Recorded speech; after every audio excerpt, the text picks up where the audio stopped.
Okay, so a reversal is basically the direction of the card, how it's facing when you actually flip that card over or pick a card while you're reading.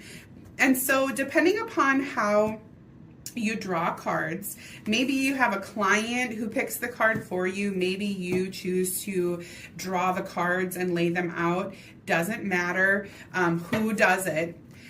Your ability to read a card reversed or upright is gonna just switch up the information a little bit, okay? So let's say you've got your deck here and you just grab a card really quick. This card, the way that it's oriented to you would mean that it's an upright card. So I'm right here, I'm looking at this card, and this is the top, this is the bottom. It doesn't matter how this card is drawn. This is the orientation that I'm reading it at. So I'm sitting here, and the bottom of the card is right here, and the top of the card is right here. So this would be an upright card. This would be a reversal, okay? A reversal shows up when the card is actually flipped upside down. And you can tell if the card is flipped upside down just by looking at even the words on the actual deck, or by looking at the image, okay?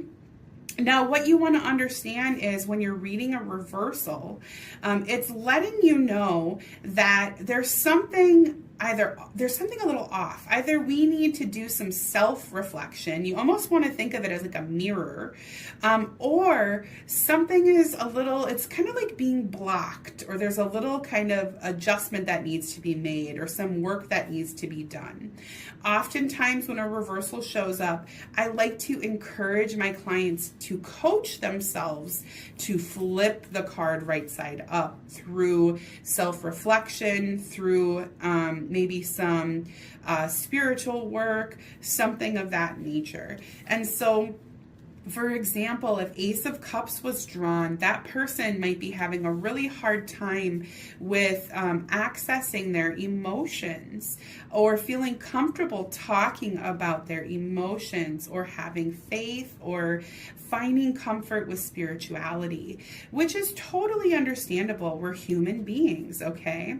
And so what I would say, if this person is acknowledging that within, one of the things they're going to need to maybe do is find some resources or some tools to help them work on flipping this card right side up, so that they're prepared to consider accepting new ways of feeling things, or making new connections with people from like a heart space, or listening to their own psychic abilities or their own spiritual knowledge, okay?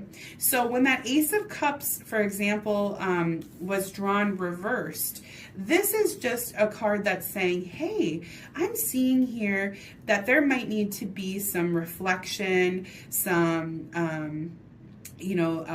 I believe shadow work is another phrase for it, which is a psychological term. It's really just an opportunity to think about things differently, so that we're not stuck in the same repetitive cycle or the same repetitive patterns. So this card is an example of an upright card, and this is an example of a reversal. And really what it tells us is, when you see a reversal, not to necessarily panic because, oh my gosh, what do I do? It's reversed. This is going to really confuse me. But you're basically taking the meaning of the card and saying, okay, there might need to be some reflection on this. Maybe this person is uncomfortable or hesitant to access their spirituality or access their emotions.